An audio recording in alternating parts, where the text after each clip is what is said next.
सहारनपुर पहुंचे हैं, क्या कुछ कहा? देखिए, सहारनपुर ये मत कहिए कि सहारनपुर पहुंचा हूँ। काफी लंबा समय हो गया इसलिए कहना पड़ रहा है। नहीं, मैं सहारनपुर का ही हूँ, बेटा भी सहारनपुर का हूँ, कार्यकर्ता भी सहारनपुर का हूँ, सेवक भी सहारनपुर का हूँ, सिपाही भी सहारनपुर का हूँ और मेरी पहचान ही सहारनपुर है।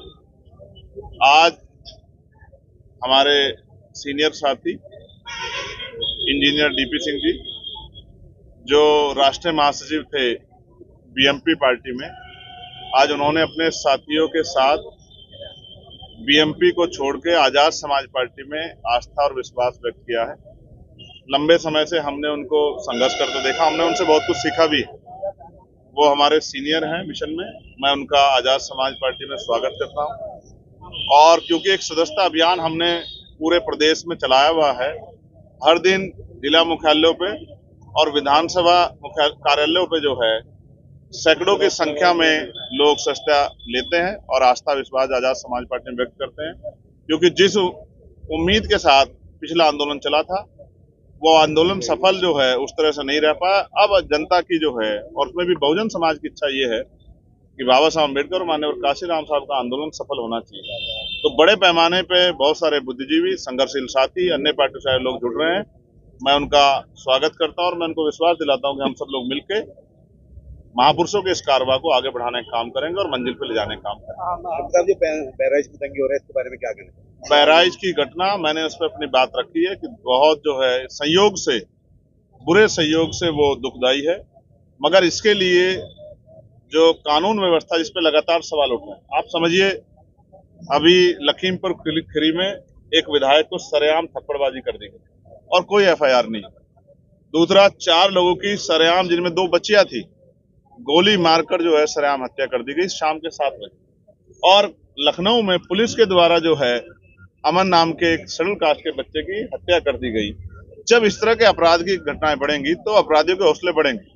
जिस शख्स की जान गई, शायद उनका नाम गोपाल है, मुझे उनके परिवार के प्रति मेरी संवेदनाएं है।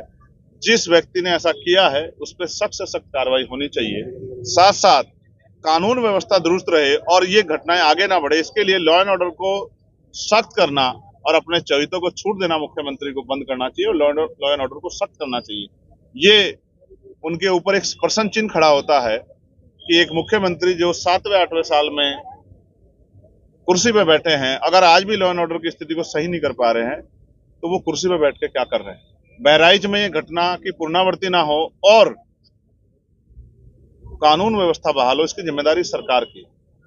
मैं किसी भी तरह की हिंसा का विरोध करता हूं और सब लोगों से मिलजुल के धैर्य बना के रखने का और एकजुट रहने का जो है आग्रह करता हूं, निवेदन करता हूं।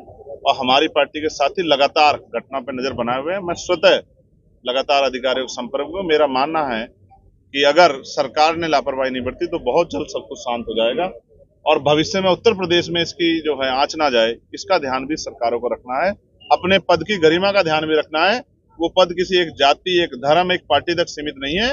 मुख्यमंत्री उत्तर प्रदेश के सभी लोगों के रक्षक हैं और अगर वो रक्षा करने में विफल हो रहे हैं, क्योंकि कोई भी घटना, जैसे बुद्ध ने कहा कि हर घटना के कारण, हर दुख के पीछे कोई ना कोई कारण होता है और उस कारण का निवारण होता है। ये इतनी बड़ी घटना हुई कैसे? पुलिस व्यवस्था ने कैसे चूक हुई? किस तरह से मनोबल बढ़ा के लोगों को उकसाने का काम किया गया? इन सब चीजों पे अगर हम नजर दौड़ाएंगे तो महसूस होगा कि ये लॉ एंड ऑर्डर का फेलियर है और ये भाजपा की डबल इंजन की सरकार का फेलियर है। इसका जवाब जो है सरकार को देना चाहिए और उम्मीद से, जितनी उम्मीद थी उससे कम जो है खरे उतर पा रहे हैं उत्तर प्रदेश के मुख्यमंत्री। इस बात को केंद्र को भी ध्यान देना चाहिए। मुंबई में भी गोली मारकर जो है हत्या कर दी गई है।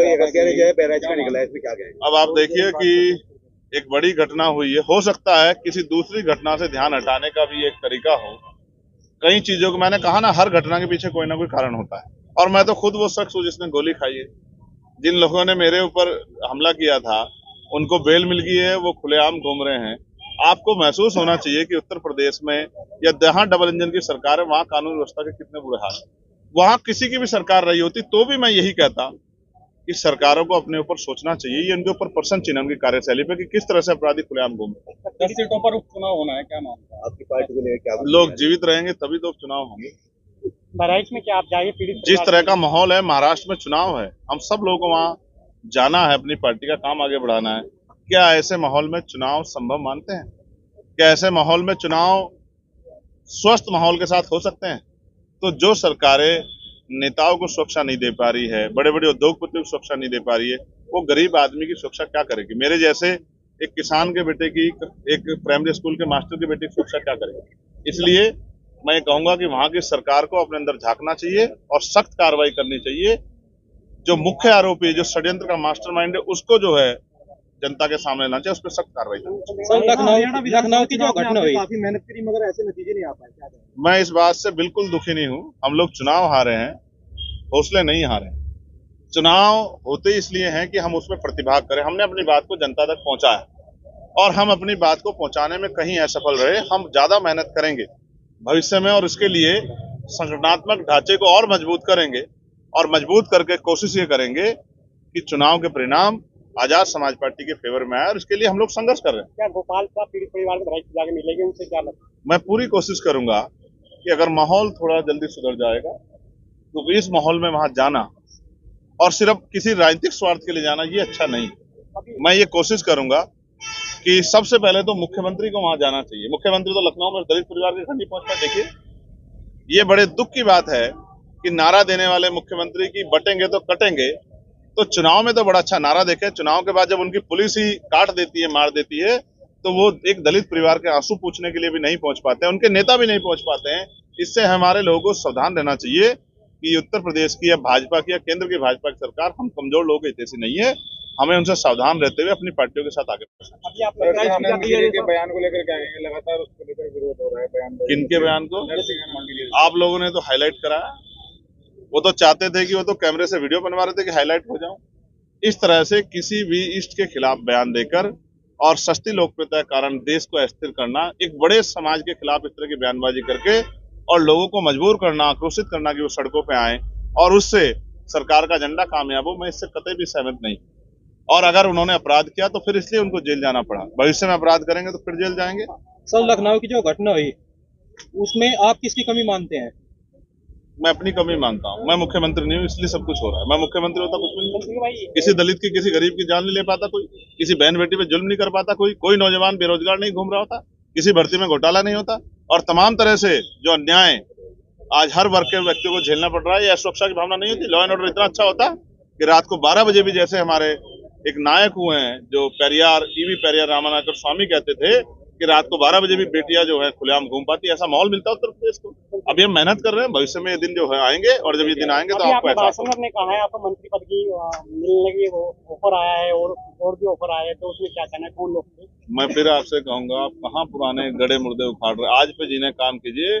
मंत्री पद तो आते जाते रहते हैं, बहुत सारे मंत्री आए चले गए, हम तो मिशन के सिपाही हैं।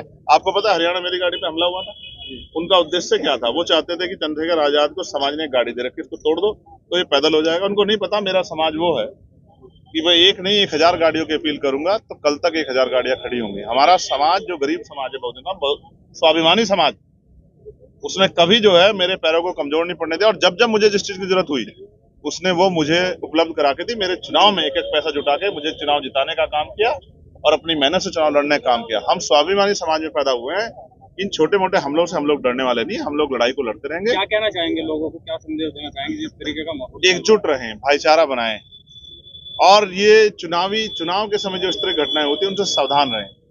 भारत हमारा बहुत विस्तृत है, इसकी जो पहचान हमारी एकता है इसको बना के रखें। सरकार तो दावा करती है कि अखंड भारत बनाएंगे, ईरान, अफगानिस्तान सबको, पाकिस्तान सबको मिला लेंगे और देश को संभाल नहीं पा रहे। तो ऐसी निकम्मी सरकारें भी देश के लिए अच्छी नहीं। आने वाले